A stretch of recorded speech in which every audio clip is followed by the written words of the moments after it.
Old rivals at odds again. Tensions between Turkey and Greece have reignited, most recently over who owns these tiny islands in the Aegean Sea. The voices you hear from the islands are Greek, and they always have been. Turkey and Greece need to solve their regional problems by sitting down and talking. We do not accept anyone making irresponsible and provocative statements. Uninhabited, yet hotly contested, the two NATO countries almost went to war over them in 1996. The standoff soon fizzled out after intense international diplomatic pressure. But it's not the only issue of sovereignty that has brought the two nations to the brink of armed confrontation.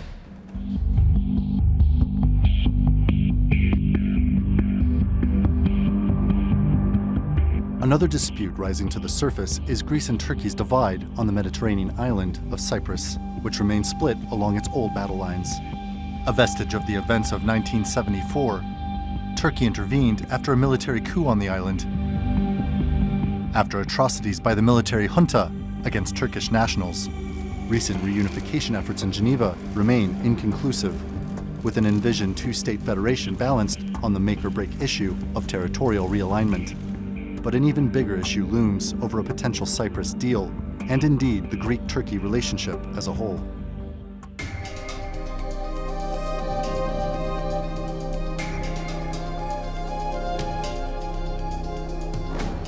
Yunanistan'la aramızda There's a migration deal we signed, including a readmission deal with Greece. And we are evaluating what we can do, including the cancellation of the readmission deal with Greece. We cannot look positively at a country who shelters terrorists and putschists. Ankara has threatened to walk back on an EU readmission deal that allows Greece to return migrants who have crossed the Aegean from Turkey. It's in response to Greece rejecting Ankara's request to extradite 8 men accused of trying to overthrow the Turkish government on July the 15th last year, including an assassination attempt on Turkish President Recep Tayyip Erdogan. While Greece condemned the failed coup attempt, it says it cannot interfere in decisions made by its independent judiciary. Turkey says the verdict is politically motivated. The Supreme Court in Athens made its ruling on the basis of the possibility of their rights being violated or reduced. If the 8 suspects are sent back to Turkey, they're now seeking asylum in Greece. Turkey's government views their actions as aiding and abetting terrorists. Randolph Nogel, The Newsmakers. Well, joining me here in the studio is Uğur Sevgili. He is a Turkish affairs analyst and an international criminal law attorney. And from the Greek island of Crete is the European affairs analyst Yanis Kotsoumitis. Yanis, if I may start with you in Crete. At the end of Randolph Nogel's report there, we were talking about the fugitive Turkish officers who are in Greece. Now, the Supreme Court there said it was not right to return them because of concerns about human rights, their rights rather, in Turkey. Turkey says it's politically motivated. Which is it? Well, I don't think it's a politically motivated decision of the Greek court. There are concerns among the Greek judiciary that the rights of the defendants are in danger if they are returned in Turkey. Right now, also the Greek judiciary understands that these defendants face serious charges in Turkey, so they're not letting them free. It's like saying, we know these people are suspect, but the conditions in Turkey are not in place to return them, to extradite them to Turkey.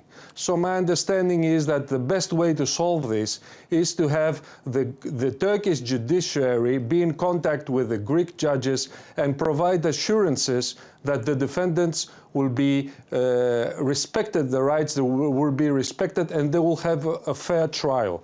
On the other side, I don't think the Greek government has any interest in maintaining this crisis. It wants to get off the table of the Greek-Turkish relations.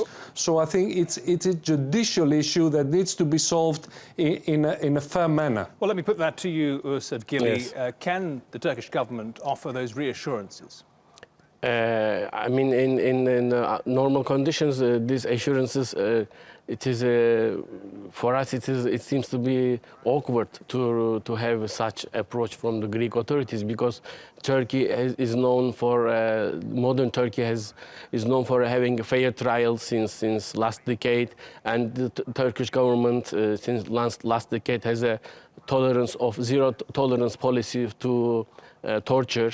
And modern Turkey, we abolished death penalty, and these judges build their judgment based on these three factors. But in modern Turkey, there is absolutely fair trial, and there is no risk of torture, and of course, death penalty will not be put back to practice, even though it is publicly stated by the Turkish politicians. Yes. But it's only a political speech. So judges made their judgments under political motivation. So as things stand, the death penalty is abolished. Not used in Turkey, No. but it's on the cards. It's on the card, but at political stage. I don't think that the politicians will make these speeches, put them in practice. So what do you think is Greece's true purpose here? Greece, in my opinion, has two goals. One is the country has its own political agenda, because we have ongoing negotiations and conflicts with Turkey because of the fact that we are neighbors. One of those conflicts is Cyprus issue. They can use this as an instrument against as a bargaining chip. Yeah, as a bargaining chip. And also in the Aegean Sea, there is as you see, there are on this Kardak Islands issue conflict. And the other issue can be the European Union membership candidateship. And in my opinion, there are stronger powers behind Greek authorities. They might have pushed Greece to render such a judgment. Would you be willing to point the finger at those greater powers? Such as it is. I make these points based on the historical background. These countries can be Germany, Britain, or France. I mean, European Union. And they have an interest in those officers staying in Greece. Okay, let me put it in this way. Today's political leaders, Western political leaders, they are not happy with the political power in Turkey under our president. And I think they are using this as a bargain chip, as you said. And this is a good way of doing it, and they use Greece Let me put this to Yanis in Crete. What do you make of that analysis?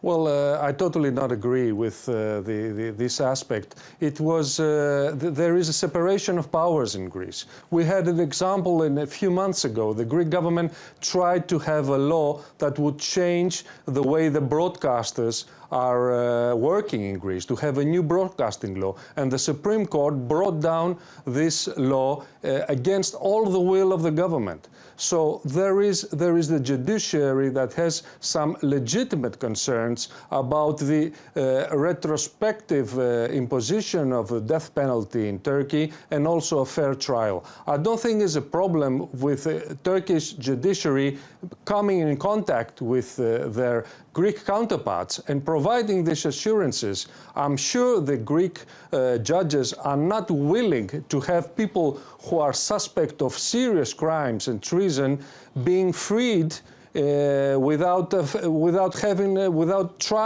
being tried in Turkey. So I think there is a fair argument saying that there should be a contact between the judiciary of Turkey and the judiciary of Greece and solving this issue, because we have other issues between Greece and Turkey which we can work on together positively, and this issue should be off the table very soon.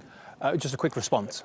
Yeah, I would like to ask him a question. What is his opinion also with regards to other criminals, terrorist groups that are not extradited to Turkey from Greece, such as PKK terrorists, the HKSPC terrorists? I mean, the record of non-extradition of these criminals from Greece to Turkey is quite high. Yanis Kotsimitis, this is not the only case. Just quickly, I also would like to hear his opinion regarding this. Just quickly, could you answer that point?